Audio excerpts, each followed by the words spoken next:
Mummy जी, मेरी mummy को महीने भर से बुखार आ रहा है और ठीक नहीं हो रहा। आप कहो तो मैं अपने मम्मी पापा को यहीं बुलाकर मम्मी को किसी अच्छे डॉक्टर को दिखा दूं, शायद कुछ आराम मिल जाए। सरिता ने बहुत आहिस्ते से कहा, क्योंकि वो अपनी सास देविका जी के स्वभाव से बहुत अच्छी तरह से परिचित थी।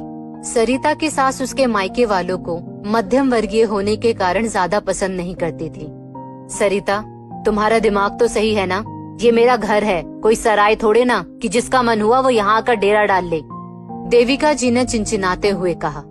मम्मी जी, वो मेरी अपनी मम्मी है, कोई भी नहीं। सास के जवाब से सरिता का मन थोड़ा खिंसा हो गया। मम्मी है तो क्या इसका मतलब कि वो यहाँ मेरे घर में रुकेंगी आकर? अरे भाई, यहाँ पर अच्छे से अच्छे होटल हैं, वो लोग कहीं भी रुक जाए। देविका जी ने अपने पैसों के दम में चूर होकर कहा। मम्मी जी, ये तो आप भी जानती हैं कि मेरे पापा की इतनी हैसियत नहीं कि वो मम्मी को लेकर होटल में रुके, और फिर बेटी का घर होते हुए भी क्या होटल में रहना अच्छा लगेगा? सरिता रुआंसी सी हो आई और उसकी आंखें आंसुओं से लबालब भर गई। मैंने कह दिया, नहीं तो मतलब नहीं, बस इसके बाद इस विषय पर कोई और बात नहीं होगी, देविका जी ने एकदम कठोर शब्दों में कहा। और सरिता की फिर तो जरा से भी हिम्मत नहीं हुई कि वो अपनी सास की बात का विरोध करे। सरिता तो दूर की बात, देविका जी की बात का विरोध इस घर में कोई भी नहीं कर सकता था। खैर, उसके बाद ना तो सरिता ने अपने माँ पापा का कोई जिक्र किया और ना ही देविका जी ने इस बात को बढ़ाने में दिलचस्पी दिखाई, क्योंकि वो तो बिल्कुल साफ ही मना कर चुकी थी। और इस बात को 8-10 दिन बीत चुके थे। लेकिन आज अपनी पड़ोसन मोहिनी की बात ने देविका जी के मन में सचमुच हलचल मचा दी थी।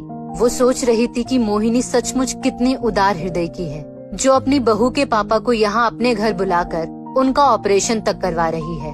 और एक वो है, उनकी बहू ने सिर्फ अपनी मम्मी को बुलाकर डॉक्टर को दिखाने के लिए कहा था और उन्होंने मना कर दिया।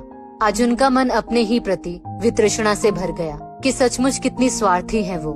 आखिर बहू की मम्मी है वो, कोई गैर तो नहीं। आज देविका जी का थोड़ा बहुत हृदय परिवर्तन हो ही गया। सरिता, तुम्हारी मम्मी की तबीयत अब कैसी है? देविका जी अपना अहंकार खत्म करके अपनी बहू सरिता के पास आकर बोली। मम्मी जी, वो अभी ठीक नहीं है। पापा बता रहे थे कि मम्मी बहुत कमजोर हो गई हैं। उनका बुखार अभी भी सही नहीं हो रहा। सरिता की आंखें आंसुओं से डबाडब भरी थी। ऐसा करो कि अपनी मम्मी से कहो वो तैयारी कर ले, और आज शाम को ही तुम और रतन जाकर मम्मी पापा को यहीं ले आओ। यहाँ से उन्हें अच्छे से अच्छे डॉक्टर को दिखा देंगे तो वो बहुत जल्दी ही ठीक हो जाएंगी, देविका जी ने बड़े आराम से कहा। सरिता तो अपनी सास के मुंह से ये बात सुनकर चौंक ही पड़ी। उसको एक बार को तो अपने कानों पर जैसे विश्वास ही नहीं हुआ, क्योंकि ये सब तो देविका जी के स्वभाव से बिल्कुल ही विपरीत था। और वो देविका जी का चेहरा ताकने लगी कि आखिर वो कहना क्या चाह रही हैं। तुम्हें समझ में नहीं आया कि मैं क्या कह रही हूँ? देविका जी थोड़ा जोर से बोल पड़ी। लेकिन मम्मी जी, सरिता तो अभी भी हड़बड़ा रही थी। लेकिन वेकिन कुछ नहीं, मैंने जो कहा वो करो। जाओ, रतन के साथ जाकर समधन जी को यहीं ले आओ, देविका जी ने सरिता की चिंता का समाधान करते हुए कहा। जी mummy ji, thank you mummy जी।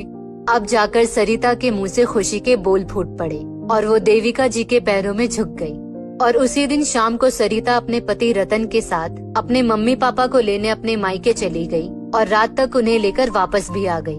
कुछ ही दिनों में अच्छा इलाज मिलने से सरिता की माँ एकदम ठीक हो गई। अब सरिता अपनी सास की प्रशंसा करते हुए नहीं थकती थी, और सिर्फ देविका जी ही जानती थी कि आखिर उनका हृदय परिवर्तन कैसे हुआ। दोस्तों, इस स्टोरी को लेकर आपकी क्या राय है, नीचे कमेंट करके जरूर बताइएगा। और ऐसी ही और भी बेहतरीन वीडियोस के लिए हमारा पेज जरूर फॉलो करें। धन्यवाद।